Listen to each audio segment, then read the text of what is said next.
Join me on this journey of personal growth, spiritual enhancement, and living an epic life. Our guest today, Javier Peña.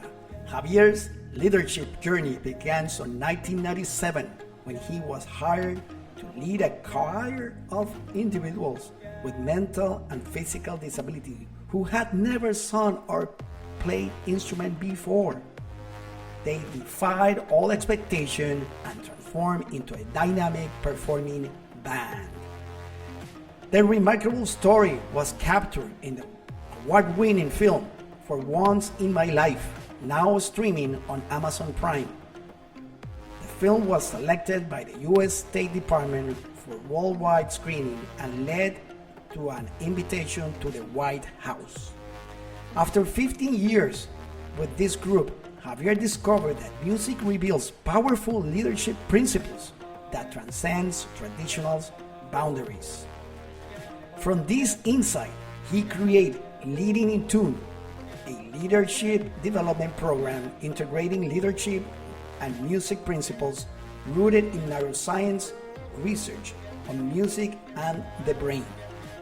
His program has influenced national nonprofit and Fortune 500 companies, helping leaders integrate music principles to lead their teams like an orchestra and create a culture based on harmony.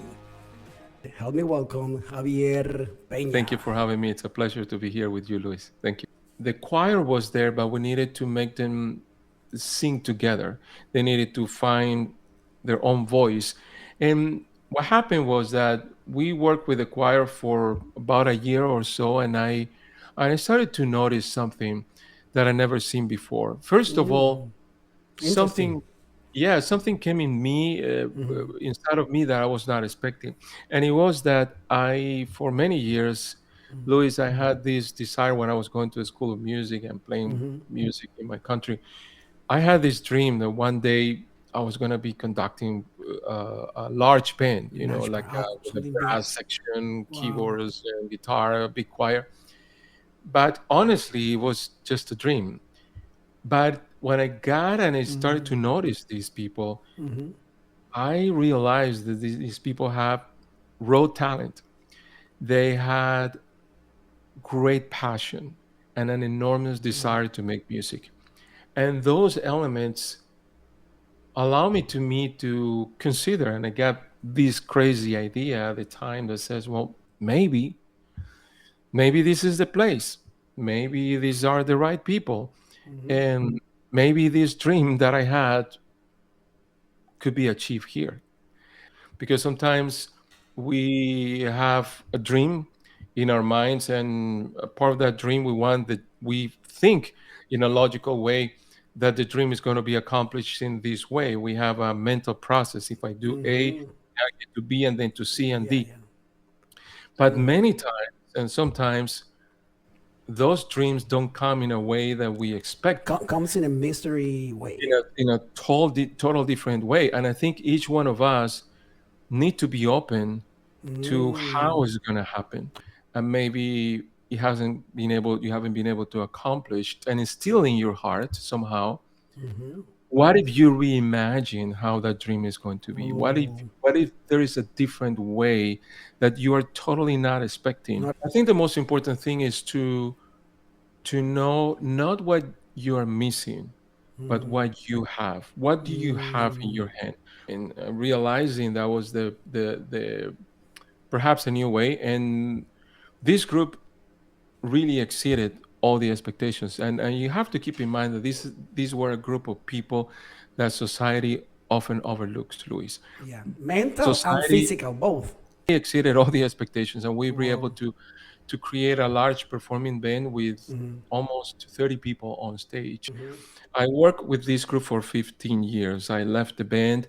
The band continues to make music with a new conductor, a new director. But after 15 years, I moved out of the band.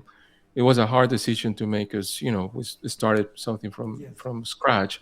But I thought it was a time. I felt it was a time to be called to do something different. And what I was starting to do, I discovered during this time that I was with this group, first of all, they taught me so much.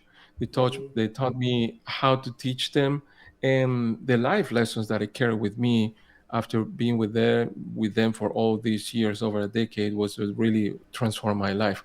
And I discovered in that period, Luis, that music has powerful leadership and life principles that apply anywhere, regardless of musical ability. And because people look at music as an entertainment tool, or maybe something that makes you feel good, that is part of life. But when you look at music, music is present in every area of our lives. Everywhere. It's the human experience. There is music in birthdays, weddings, romantic dinners, sports events, funerals, church, everywhere. Everywhere there are humans connected. So the lesson that I learned here is that those principles of music could be applied to life, and we actually apply to leadership. And that's why I started this an organization with that teaches leaders, that is called Leading in Tune. And I've been The working with program, leaders yes. uh, Your for program leading about to. for about a decade. And then we help leaders integrate the music principles into the leadership, so they can lead their teams like an orchestra, to create a Yes. culture based on harmony. What you were saying earlier, that was very interesting, because when you look at the model of the orchestra, it's a model of life. Even our bodies function as an orchestra. And when you look at the orchestra, you have different sounds, and you have different instruments being played that creates the signature sound of the orchestra. And every person in the orchestra has an instrument to play. One of the most important things, if we translate this into leadership or into life, every person has an instrument to play in life. You have been called to play an instrument.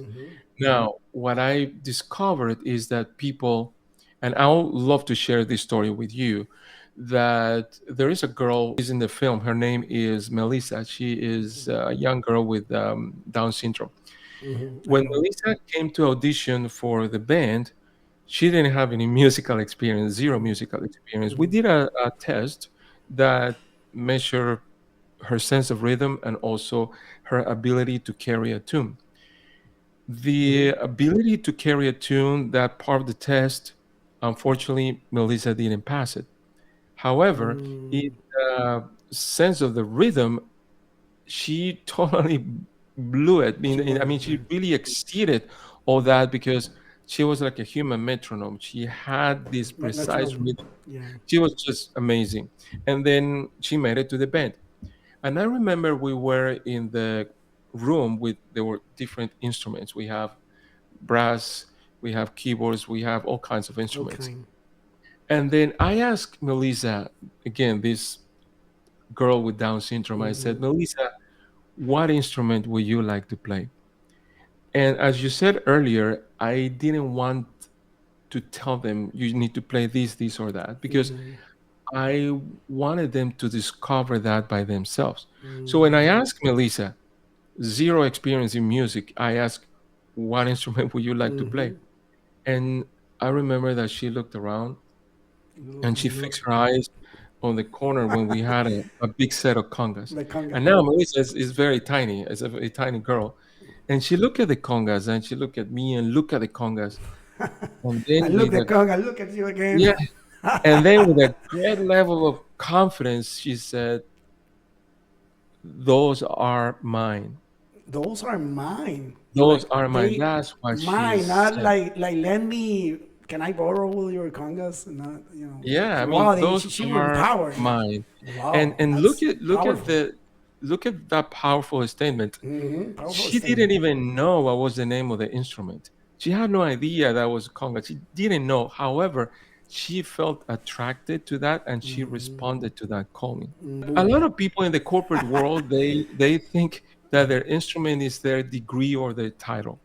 Yes, Your that's instrument is very not very. your No, degree, that's not is not your title.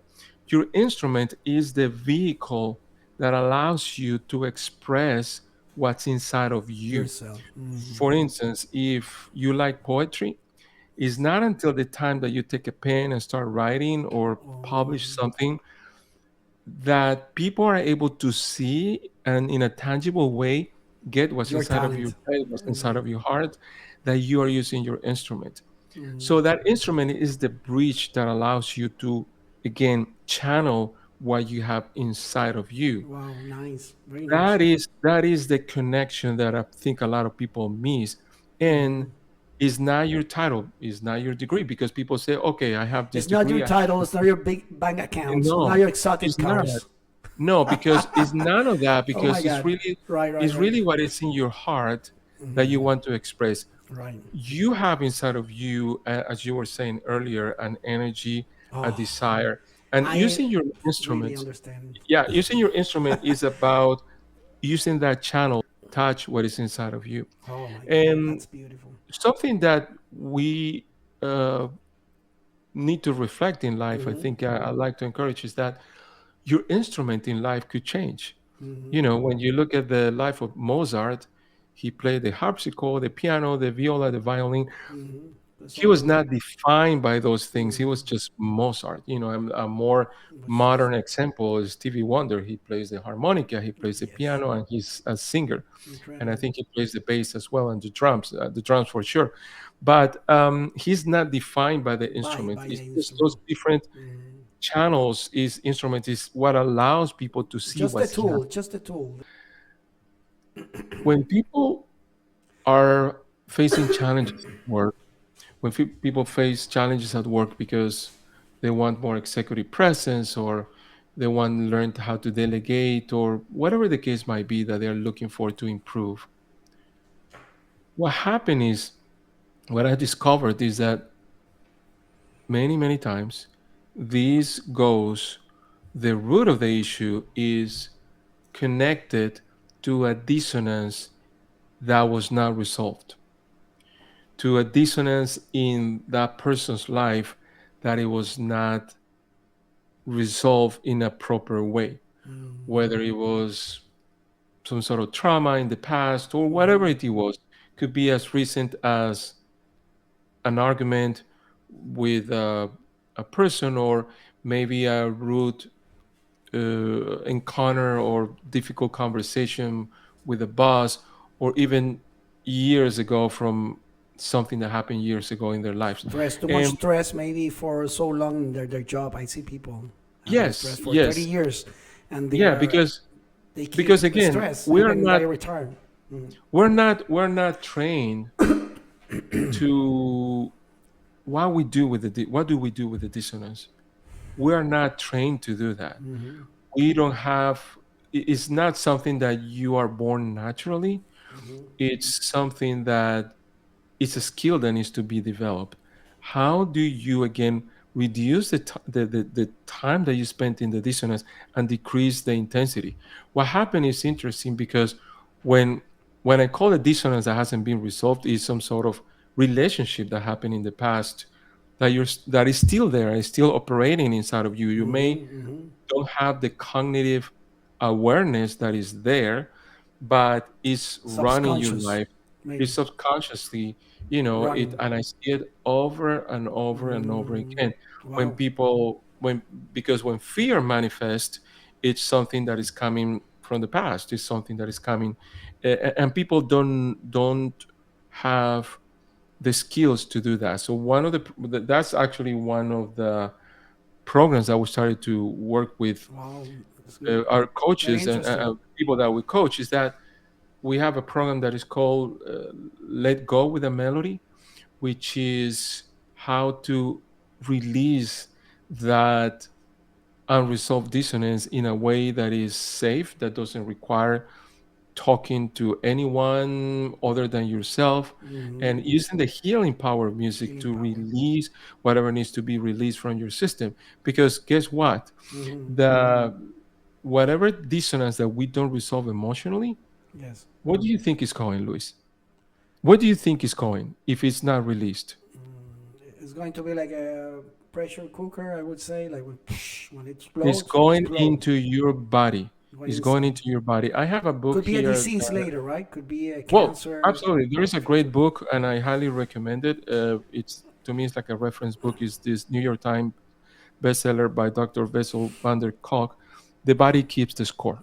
And Wow, he keeps the studied score. people, Oh. the body keeps the score. He studied people for 30 years that suffer from trauma.